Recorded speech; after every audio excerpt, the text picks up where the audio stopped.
Oke, Assalamualaikum warahmatullahi wabarakatuh. Sebelumnya, perkenalkan kembali nama saya Muhammad Fikri Mulyana dengan NPM 220605993. Pada kali ini saya akan melakukan laporan magang saya di fungsi Technical Facility Management 3 di perusahaan PT Pertamina Transkontinental dengan periode magang Juli sampai Agustus 2024. Oke, untuk daftar isinya kita ada 4 bab, yaitu ada pendahuluan, profil, pelaksanaan magang, dan juga kesimpulan. Nah, untuk pendahuluan, salah satu langkah yang diperlukan untuk menghadapi tantangan globalisasi atau persaingan ketat yaitu dengan pelaksanaan magang. Nah, salah satu program yang dilakukan oleh UI itu itu adalah magang A atau non engineering aspek dengan manfaat itu yang pertama itu melakukan pengalaman langsung dalam menghadapi dunia kerja. Terus yang kedua itu ada untuk mengembangkan keterampilan teknik atau non teknik, lalu pemantapan tentang aplikasi teori di industri. Dengan fokusan utama saya itu tentang prinsip-prinsip keteknikan dalam manajemen armada kapal, lalu evaluasi kinerja sistem dan juga efisiensi operasional dengan tujuan kegiatan magang sebagai berikut. Nah, untuk profil perusahaan sendiri, PTK atau PT Pertamina Transkontinental itu menjalankan usaha di bidang industri jasa marin. Nah, perusahaan itu berfungsi sebagai dukungan bagi aktivitas PT Pertamina Persero atau induk perusahaannya.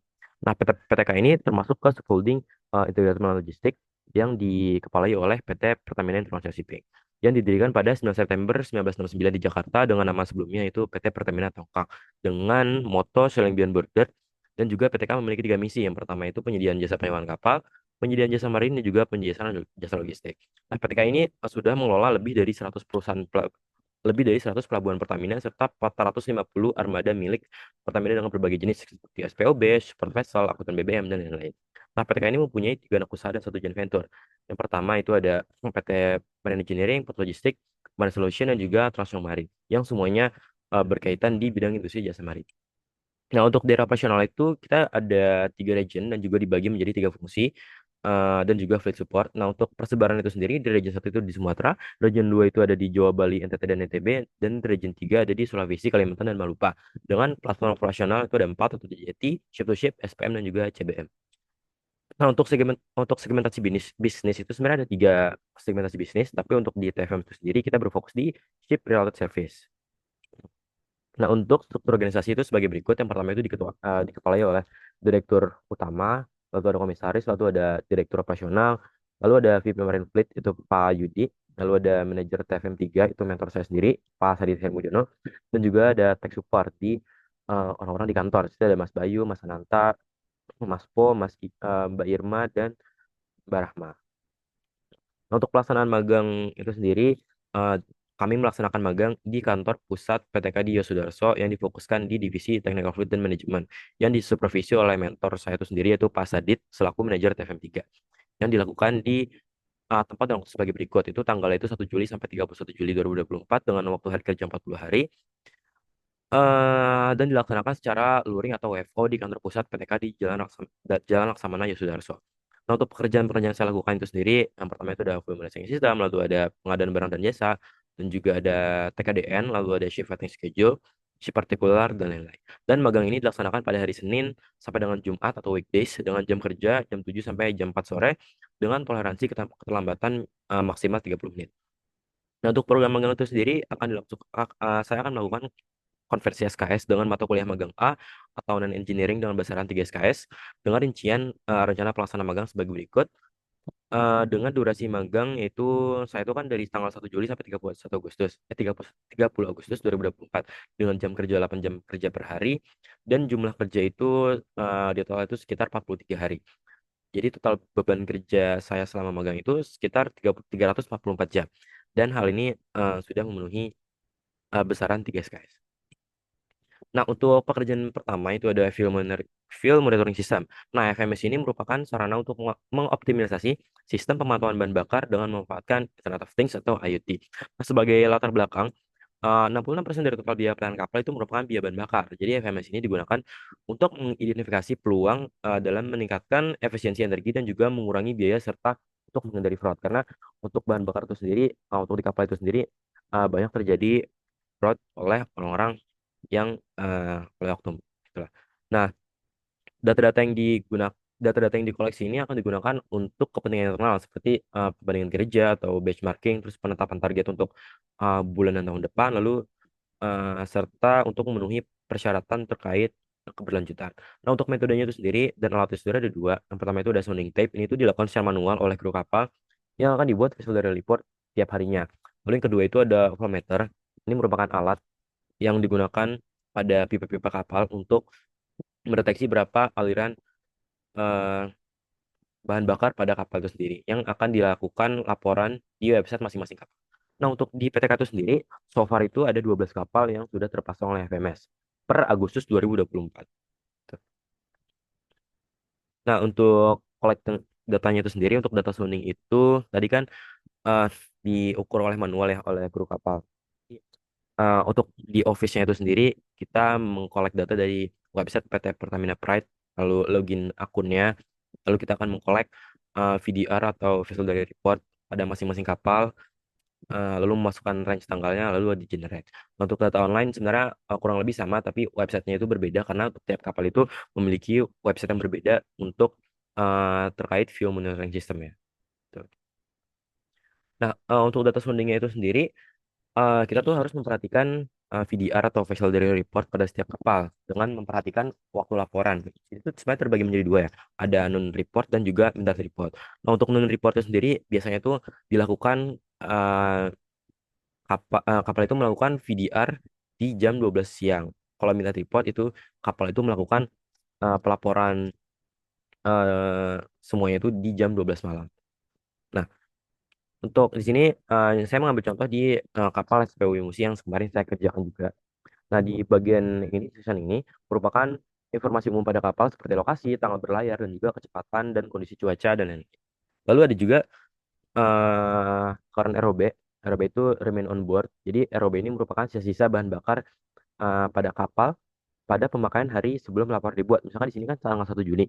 Berarti di 1 Mei, berarti di tanggal 31 Mei itu kapal itu menyisakan bahan bakar sebesar sekian. Tuh. Dan juga di sini ada section supply, supply actual receive. Nah, itu merupakan apa ya bahasanya?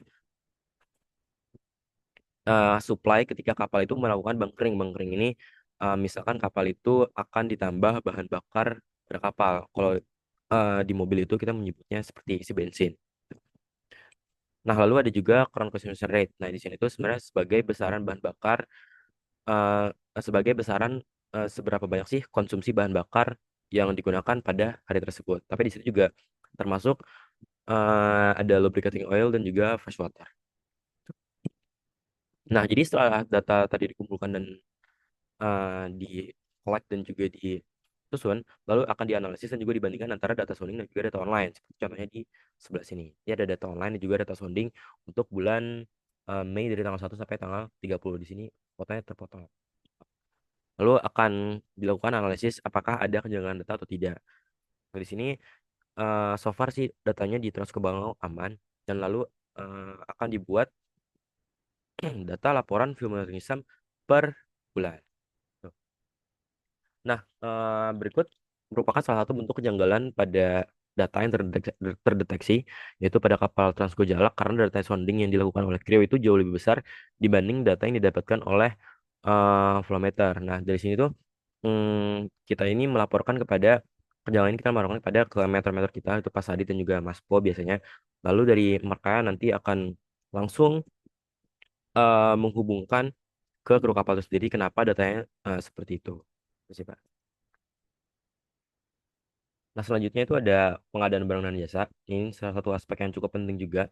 Nah, untuk barang itu sendiri sebenarnya dibagi menjadi dua, dua hal itu ada engine dan juga deck. Engine itu seperti spare part kapal dan lain-lain.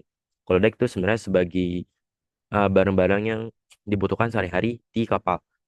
Nah, untuk alurnya itu sendiri, yang pertama itu harus membuat request list atau apa saja sih barang-barang yang dibutuhkan oleh kapal yang itu. Dan ini harus dibuat oleh kru kapal itu sendiri. Lalu akan diserahkan ke technical supervisor, akan dilakukan monitoring, lalu akan diserahkan kepada technical superintendent, lalu akan diserahkan ke head office di estimator untuk melakukan sebenarnya berapa sih biaya yang diperlukan, lalu akan dilakukan ke akan dibalikan kembali ke technical supervisor dan juga technical superintendent. Lalu ketika sudah setuju, maka akan dibuat yang namanya purchase requisition atau PR. Itu akan dibuat di head office. Lalu akan dicatat TKDN dan juga misalkan sudah pas akan diperlukan approval dari manajer FM terkait. Lalu akan diserahkan ke procurement untuk mencari vendor dan juga akan dibuat purchase order sampai terjadinya payment setelah semuanya disetujui. Nah, untuk jasa itu sendiri seperti apa ya, jenisnya itu seperti pemasangan, service, maintenance, dan lain-lain. Nah, untuk alurnya sebenarnya eh, kurang lebih sama, tapi kalau jasa itu diperlukan pembuatan berita acara terkait laporan kerusakan apa aja sih yang terjadi pada kapal tersebut yang harus dilakukan repair. Itu sih. Dan juga diperlukan SOW atau scope of work. Jadi kayak apa saja hal yang harus eh, apa aja yang harus di repair, apa yang harus di maintain, dan juga apa aja yang harus diganti. Lalu kan dibuat PR, jasa TKDN, lalu lain-lain. Nah, untuk pengadaan jasa ini sebenarnya lebih singkat karena kita tidak memerlukan estimator karena technical supervisor itu meminta atau mendapatkan referensi harga langsung dari vendor. Jadi kita tidak perlu mencari vendor-vendor lagi. Sih. Nah, untuk TKDN itu sendiri, TKDN itu merupakan tingkat komponen dalam negeri yang merupakan besarnya komponen dalam negeri pada barang, jasa, atau gabungan barang dan jasa. Nah, TKDN ini memiliki dasar hukum yaitu Peraturan Pemerintah Nomor 29 Tahun 2018, lalu juga ada Peraturan Menteri BUMN Tahun 2019. Nah, untuk Pertamina itu sendiri, targetnya itu sendiri harus di 2024 itu harus memenuhi 25%, tapi Pertamina itu sudah mencapai di atas 25%, dan Pertamina memiliki target TKDN sekitar lebih dari 50% pada tahun 2026. Nah, untuk jenis perhitungannya gimana untuk TKDN itu sendiri, untuk barang itu sebenarnya seperti biasa saja, barang-barang yang dibeli harus dicatat TKDN berapa persen. Lalu pada jasa itu sendiri kita harus memperhitungkan warga negara yang mengerjakan atau sebagai tenaga kerja pada jasa itu sendiri, dan juga transportasi dan lain-lain. Nah, TKDN itu untuk apa sih sebenarnya? Nah, TKDN itu berfungsi untuk meningkatkan penggunaan produksi dalam negeri, lalu penghebatan devisa, dan juga mengurangi ketergantungan terhadap produk luar negeri. Dan juga dapat meningkatkan utilisasi nasional yang pada akhirnya dapat meningkatkan efisiensi industri sehingga produk-produk Indonesia ini mampu bersaing di pasar dunia. Nah, ini bentukan TKDN itu di sini ada form A1 yang berisi identifikasi kebutuhan barang dan jasa yang diperlukan. Nah, seperti jenis produk, spesifikasi, jumlah satuan, dan juga estimasi nilai. Sini didapatkan dari purchase requisition, lalu mohon maaf. Ya, lalu akan dibuat PR-nya itu akan dibuat di head office. Ini contoh PR-nya. Lalu setelah itu kita harus mendata persentase TKDN ini harus didata secara manual secara masing-masing di website TKDN Kemenperin. Seperti yang tertera. Nah, untuk form A2 itu sendiri berisi ringkasan informasi dari A1. Nah, seperti nama proyek, periode, fungsi, estimasinya ada berapa, dan TKDN hasil pengecekan itu ada berapa persen yang didapat dari form A1 tadi. Lalu harus dilakukan justifikasi apabila misalkan nilai TKDN itu kurang dari 30%, itu di sini harus ditulis mayoritas barang dibuat di luar negeri. Tapi karena di sini TKDN itu 79%, jadi tidak tidak perlu justifikasi karena mayoritas barang dibuat di dalam negeri. Tuh.